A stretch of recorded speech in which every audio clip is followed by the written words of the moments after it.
Can you remind me about this 2016 issue that the sheriff had with the FBI? Because we talk a lot about the sheriff not liking the FBI and that there was an issue in the past, but it's been a while since. Can you give me a refresher on what was that all about? Sure, that was a RICO investigation into misuse of funds, and it resulted in the indictment of one of the chiefs, a suicide of a second chief, and Sheriff Nanos, who was interim sheriff at the time, was implicated but ultimately not charged in that case. But you could tell in that interview from, I believe, Kagan 9, a local channel, they sat down with him and he let him have a piece of his mind. And so I think that he credits that with him losing his first election in 2016.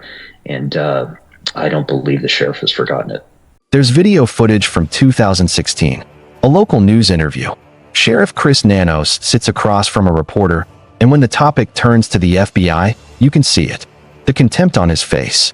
He calls his department the real policeman, implies the FBI doesn't have real detectives. The dismissiveness is palpable. The context matters. The FBI had just completed a corruption investigation into his office.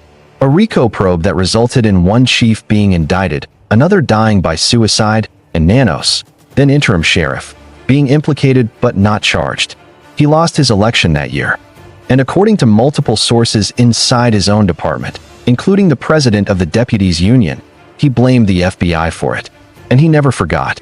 10 years later, February 2026, Nancy Guthrie, 84 years old, disappears from her Tucson home. Blood on the doorstep. A masked suspect on camera. A case that demands immediate federal resources. And the FBI is ready. According to Director Kash Patel, they had hundreds of agents mobilized. A fixed-wing aircraft on the runway, prepared to transport DNA evidence directly to Quantico, the most advanced forensic lab in the country, within hours. All Sheriff Nanos had to do was say yes. He said no. The evidence was sent to a private lab in Florida instead. The FBI was kept at a distance for 4 days, the most critical window in any missing person investigation. And when asked why, sources inside the Pima County Sheriff's Office gave the same answer. I think that just goes back to him having a beef with the FBI. I think so. You can go back to the 2016 videotape of the sheriff discussing the FBI. You can see the contempt on his face. It's pretty well known that the sheriff is no big fan of the FBI. You can see the contempt on his face when he talks about them. Now it's day 93. Nancy Guthrie has not been found. There is no suspect in custody. And the investigation that could have had full federal backing from day one spent its first 96 hours operating under the control of a man who, according to his own deputies, let personal grudges override professional judgment. This isn't speculation. It's documented. The 2016 video exists. The FBI director's statement is on record, and sources inside the department, people who work this case, are confirming what many suspected. The biggest obstacle in finding Nancy Guthrie wasn't the perpetrator's skill. It was the sheriff's ego. If you're here because you need more than surface-level reporting, because you want the investigation behind the investigation, then you're in the right place. Subscribe to Apex Crime Analyst now, because what we're about to expose goes deeper than most outlets will ever report. And when the next development breaks in this case, you'll hear the real story here first. To understand what happened in February 2026, you have to go back 10 years. 2016, Pima County Sheriff's Office. A federal investigation is underway. The FBI is conducting what's known as a RICO probe, Racketeer Influenced and Corrupt Organizations Act. The focus, alleged misuse of county funds within the sheriff's department. The kind of investigation that doesn't happen unless there's significant evidence of systemic corruption. The results were devastating. One chief was indicted. Criminal charges, the kind that end careers and potentially result in prison time. A second chief, facing the pressure of the investigation, the scrutiny, the collapse of his professional life, died by suicide. And Chris Nanos, who was serving as interim sheriff at the time, was implicated in the probe. Not charged, but implicated. His name was in the investigation. The association was made. And in the court of public opinion, association can be just as damaging as accusation. Nanos lost his election that year. After serving as interim sheriff, After believing the position would become permanent, he was voted out. And according to multiple sources inside the department, people who've worked under him for years, he blamed the FBI for that loss. Not his own actions. Not the culture that led to a federal corruption probe. The FBI.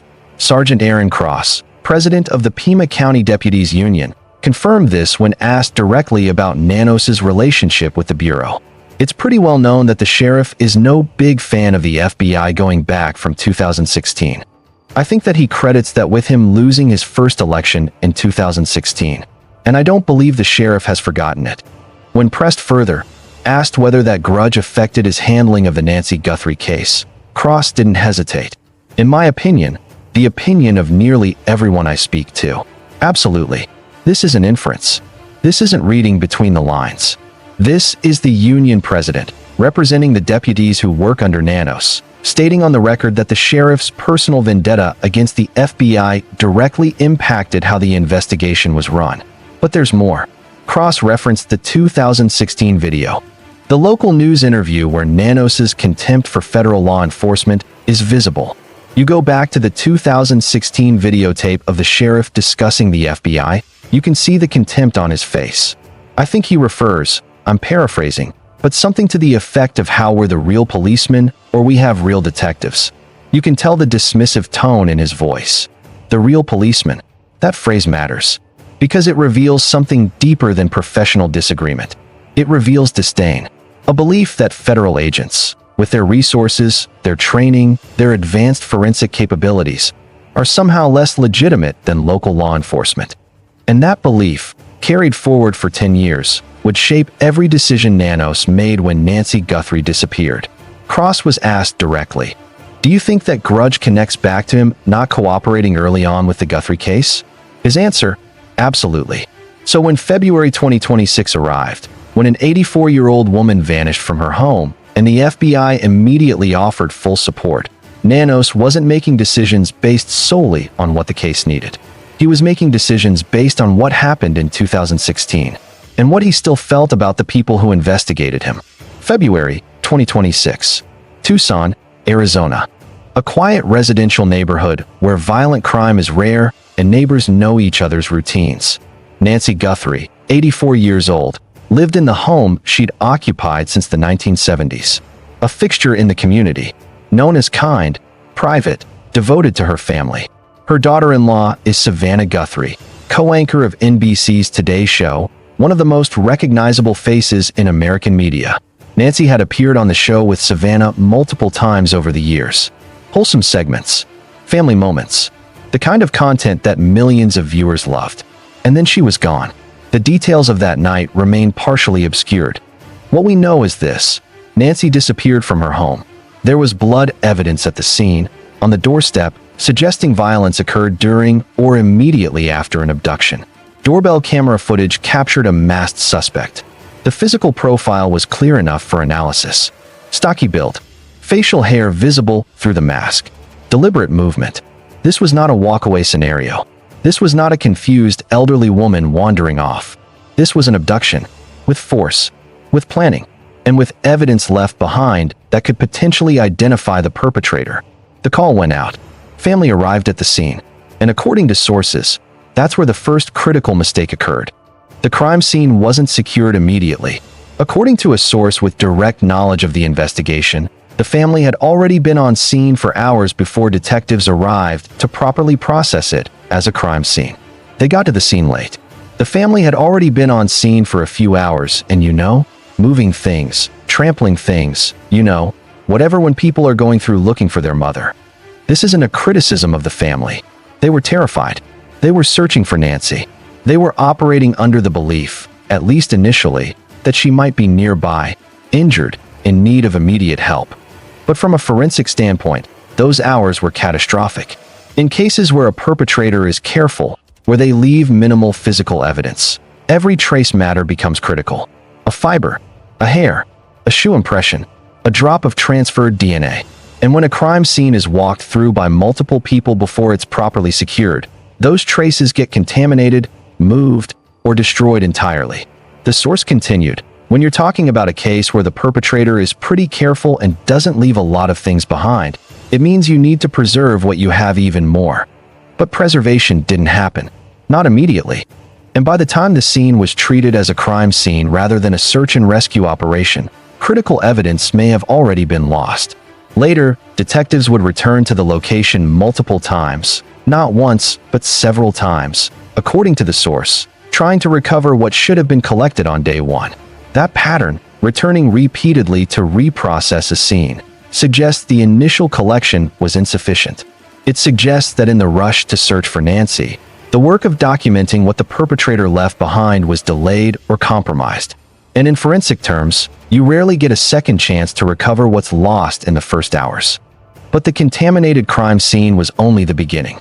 Because the person supervising the initial response, the individual in charge of making critical decisions about how to process the scene, what resources to deploy, and how to categorize the investigation, had a startling lack of experience. According to sources inside the department, the supervisor who responded to Nancy Guthrie's home had never investigated a homicide before. Not as a detective, not as a lead investigator, not ever. And yet, this person was now supervising a case involving an abduction, blood evidence, and a suspect captured on camera. When this detail was confirmed during an interview, the response was immediate disbelief. So the supervisor who first responded to Nancy Guthrie's house had never investigated a homicide. Correct. How is that possible? The answer speaks to a deeper dysfunction within the department. You have decisions made by people that will install friends and people that can do stuff for them opposed to people that are there on their merit and can do the job correctly. This is the language of cronyism, of political appointments overriding competence, of a department where leadership positions are given not to those most qualified, but to those most loyal. And in a case where every decision in the first 48 hours can determine whether a victim is recovered alive or lost forever, having an inexperienced supervisor in charge isn't just unfortunate. It's potentially catastrophic. The source elaborated on what this meant in practice. From what I understand, the people that were there on the scene were not tenure homicide detectives. They didn't have a lot of experience in homicide at that point, to include the supervisor who, from my understanding, never investigated homicide before being installed as the supervisor for the homicide unit. Installed. That word choice is deliberate, not promoted based on merit, not selected based on expertise. Installed. By whom? The answer, according to those inside the department, leads back to Sheriff Nanos, a leader who, according to his own deputies, prioritizes loyalty over capability. The consequences of that priority became visible almost immediately. The word used by multiple sources inside the Pima County Sheriff's Office to describe the first week of the investigation wasn't challenging or complex or difficult. It was shit show. That's a direct quote. And it came from people who worked the case. Sergeant Aaron Cross, when asked about the early days of the investigation, didn't soften the description. The investigation in the weeks that followed was described to me as being a disorganized mess. The command staff was completely running the investigation. There wasn't a lot of tracking. No tracking. In a major investigation with thousands of tips, dozens of potential witnesses, and multiple agencies involved, there was no system in place to track who had been interviewed, what information had been gathered, or what leads had already been pursued. The result was predictable and absurd. For example, some of the detectives were told to drop everything and go speak to witnesses or someone who may have known something, and they'd get out there only to find out that the person had already been spoken to 4 or 5 times. 4 or 5 times. While the perpetrator was putting distance between himself and the crime scene, while evidence was degrading, while the critical first 72 hours were ticking away, detectives were being sent to re-interview the same people over and over because no one was coordinating the effort. Cross continued, there was just no tracking. And so there was a lack of communication, not only it sounds like from agency to agency, but from unit to unit. This wasn't just a failure to coordinate with the FBI. This was a failure to coordinate internally. Detectives within the same department, working the same case, weren't communicating with each other. One detective described it as going in circles. Another said the units investigating the case didn't have the agency to do what they felt needed to be done. They were simply getting orders from command staff and little side quests to go do instead of just hunkering down and figuring out what they need to do, what they had, what were the next best steps. Little side quests. while an 84-year-old woman was missing. And all of this dysfunction, the lack of tracking, the redundant interviews, the poor communication, created an environment where the FBI's perception that they were being shut out wasn't entirely inaccurate. Cross addressed this directly.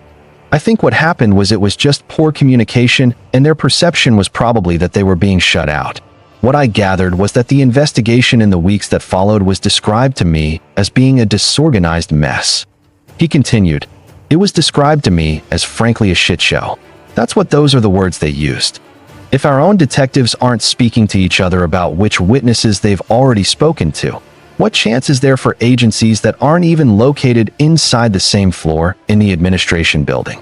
So the FBI wasn't necessarily being deliberately excluded in every instance. But the chaos was so severe that information wasn't flowing anywhere, not to federal partners, not to other units, not even within the investigative team itself.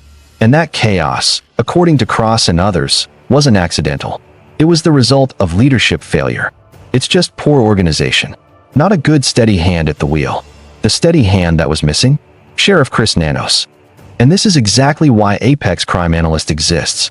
Because most outlets will report that the investigation is ongoing. We're showing you why it's failing. If you want investigative journalism that holds power accountable and exposes what's really happening behind the press releases, subscribe now. Because we're not letting this story fade. And neither should you. While the internal chaos was consuming the investigation, another timeline was unfolding. One that would later become the center of a very public dispute between federal and local authorities. May 4th, 2026. FBI Director Kash Patel appeared on a podcast. The Nancy Guthrie case wasn't supposed to be the focus, but when asked about it, Patel didn't hold back. According to Patel, the FBI was ready to deploy immediately. Not just ready, mobilized. Hundreds of agents prepared to move to Arizona. Resources allocated. A comprehensive federal response designed to bring every available tool to bear on finding Nancy Guthrie as quickly as possible. And critically, Patel stated that he had a fixed-wing aircraft on standby. A plane, fueled and crewed, prepared to transport DNA evidence from the crime scene in Tucson directly to the FBI laboratory in Quantico, Virginia. Quantico houses what Patel described as the best DNA lab in the world. Advanced extraction capabilities. Genetic genealogy expertise. The kind of forensic analysis that has solved cold cases decades old by pulling usable profiles from degraded evidence. The plane was ready. The lab was ready. The agents were ready. But according to Patel, they waited. For 4 days. Not because there was a procedural holdup. Not because federal involvement required legal authorization.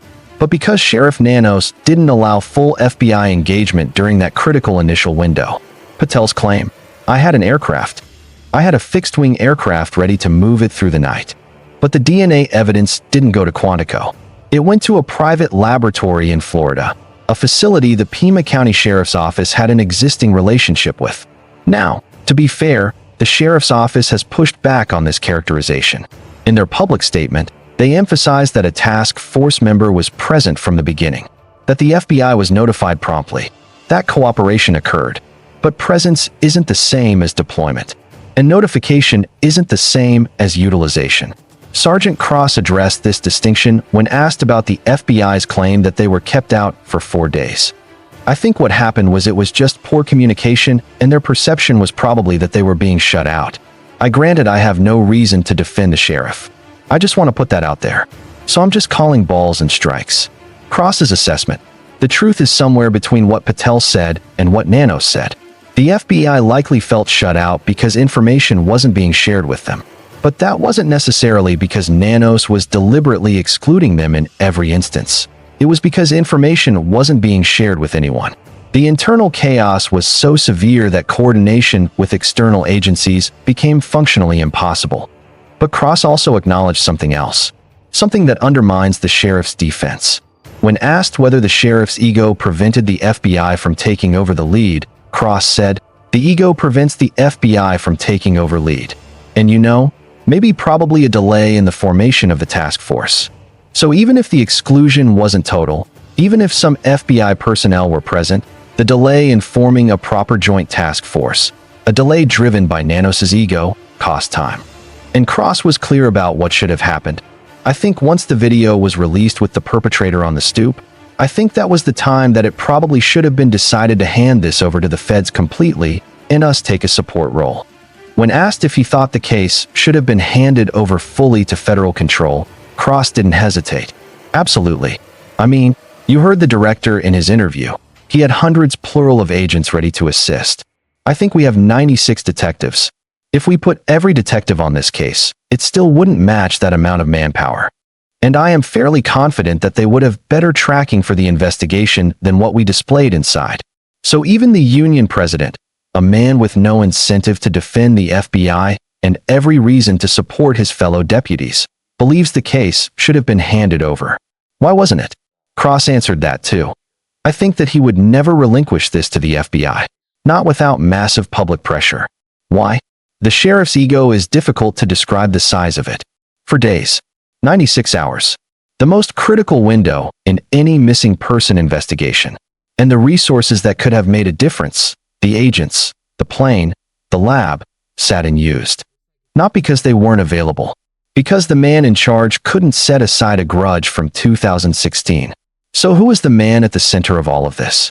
Who is Sheriff Chris Nanos? The answer is more disturbing than the jurisdictional dispute alone would suggest.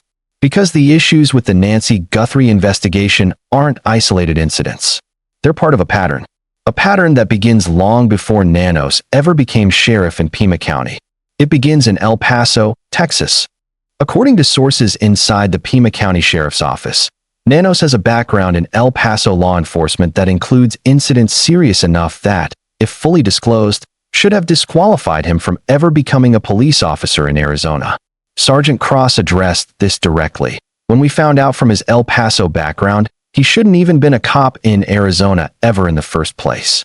If he were any other position inside the department, he'd be fired for lying about his background, for the content in his background.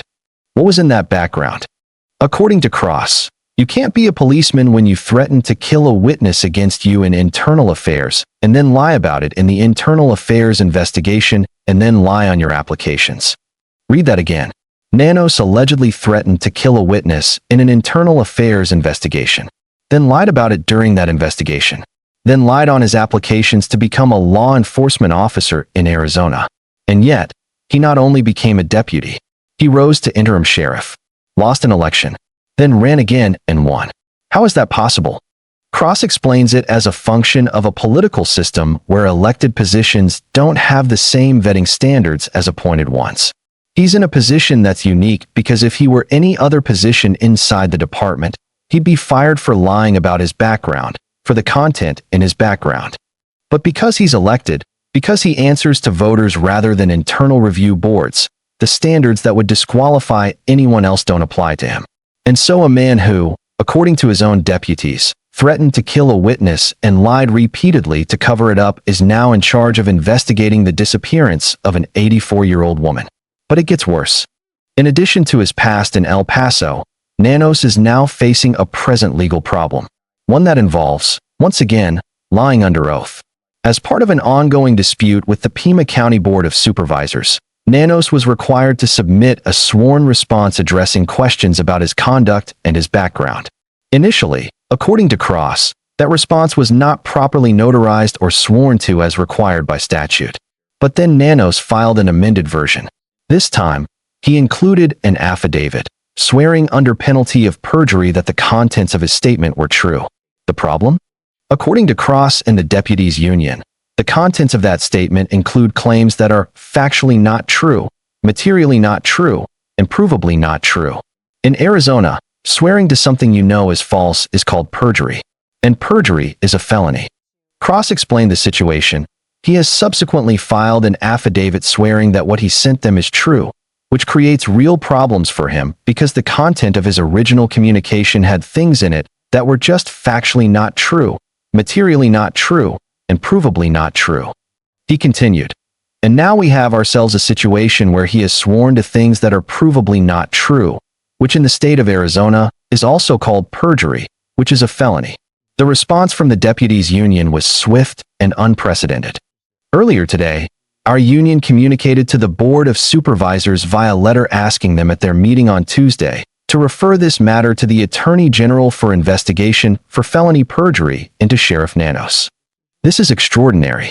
A law enforcement union asking the state attorney general to investigate their own sheriff for felony perjury. It speaks to a level of distrust and dysfunction that goes beyond labor disputes or personality conflicts. This is a union representing deputies who believe their own sheriff is a liar. And not just in casual conversation, under oath, in official documents, in ways that constitute criminal conduct. Cross was asked what it's like to work in that environment. The whole situation is weird because when we found out from his El Paso background, he shouldn't even been a cop in Arizona ever in the first place. So the whole situation is very bizarre. He continued, "This lie to the board about why he left El Paso is just the latest in the long string of things that he said that simply aren't true. A long string, not an isolated incident. A pattern, one that stretches from Texas to Arizona, from 2016 to 2026, from threatening witnesses to lying under oath to, allegedly, letting personal grudges compromise a missing person investigation. And the person caught in the middle of all of this isn't Sheriff Nanos. It's Nancy Guthrie's family, specifically Savannah Guthrie. Savannah Guthrie is one of the most visible journalists in America, co-anchor of the Today Show, a familiar face to millions, someone who built a career on asking tough questions and holding others accountable. And now she's on the other side, the victim's family member, the one waiting for answers, the one forced to trust a system that, according to every piece of evidence we've examined, has failed at nearly every level.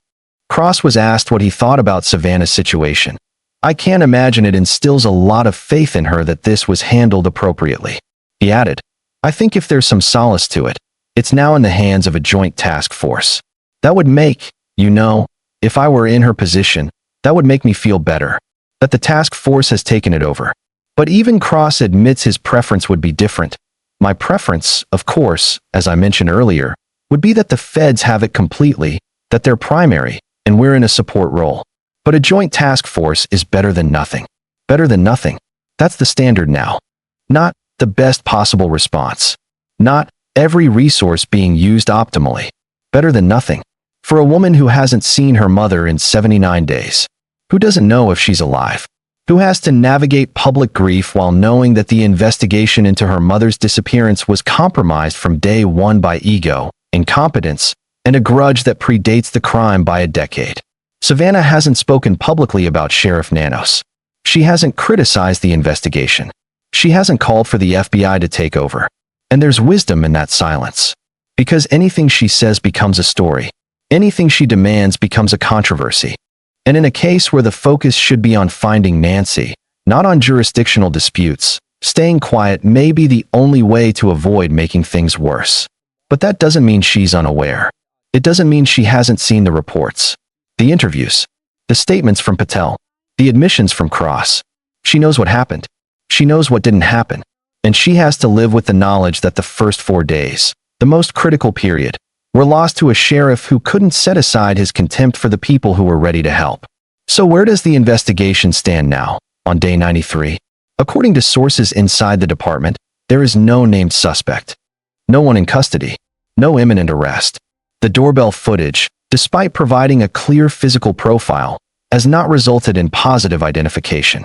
The 30,000 tips that poured in during the first weeks are still being processed, slowly, methodically, but without any apparent breakthrough. The DNA evidence that was sent to the Florida lab has since been transferred to Quantico for what's described as advanced testing.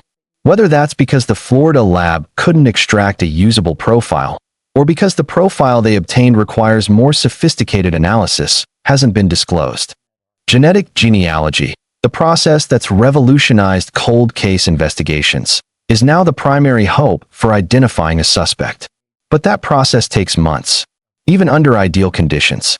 And these are not ideal conditions, because the evidence was collected from a contaminated crime scene, by inexperienced investigators, under the supervision of someone who'd never worked a homicide, in an investigation that spent its first week operating in what multiple sources describe as complete chaos. So the question isn't just whether genetic genealogy will work.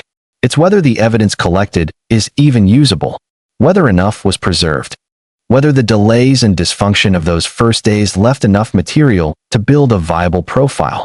No one knows yet, and the waiting continues. Cross was asked, "Do you still have faith that this will be solved?" "I think so eventually." That's just the question, is how long will it take? Are we talking months? Are we talking years? Eventually. Not soon. Not confidently. Eventually. And for Nancy's family, for Savannah, for everyone waiting for resolution, eventually isn't good enough. But it may be all that's possible now. Because what was lost in those first 4 days, in that first week of chaos, can't be recovered. Time doesn't move backward. Evidence doesn't regenerate. Witnesses' memories don't get sharper with delay. What's gone is gone. And what's left is a case that should have had every advantage: federal resources, advanced forensics, coordinated multi-agency response, but instead got ego, dysfunction, and a grudge. Let's be clear about what we're looking at. This is not a case where law enforcement lacked resources. The FBI offered hundreds of agents. Quantico offered the best forensic lab in the country. A plane was on the runway, ready to transport evidence within hours. This is not a case where the suspect was a criminal mastermind who left no trace. There was doorbell footage, blood evidence, a physical crime scene, material to work with. This is not a case where investigators lacked leads. 30,000 tips came in. Witnesses existed. The suspect was captured on camera. So why, 79 days later, is there no arrest? The answer, according to every source we've spoken to, comes back to one thing: leadership failure. A sheriff who let a 10-year-old grudge determine his response to a present crisis. A command structure that installed loyalty over competence, resulting in an inexperienced supervisor leading a homicide investigation. An organizational culture so dysfunctional that detectives couldn't communicate with each other, let alone with federal partners. And a crime scene that was compromised in the first hours because no one made the decision to secure it immediately and treat it as what it obviously was: an abduction with violence. Every single one of those failures traces back to decisions made by Sheriff Chris Nanos or the culture he created. And the cost of those failures is measured in days. 79 of them so far. Each one a day that Nancy Guthrie remains missing. Each one a day her family waits for answers that may never come. Because here's what we know about missing person cases. The first 48 hours are critical. Not important, critical. That's when recovery is most likely. That's when evidence is freshest. That's when the perpetrator is most vulnerable to making mistakes. After that window closes, the probabilities shift drastically. And in this case, that window wasn't just allowed to close. It was wasted. For days of federal resources sitting unused. A week of detectives running in circles. Evidence that should have been at Quantico within hours taking weeks to get there. All because one man couldn't set aside his ego long enough to accept help from the people he blamed for his 2016 election loss.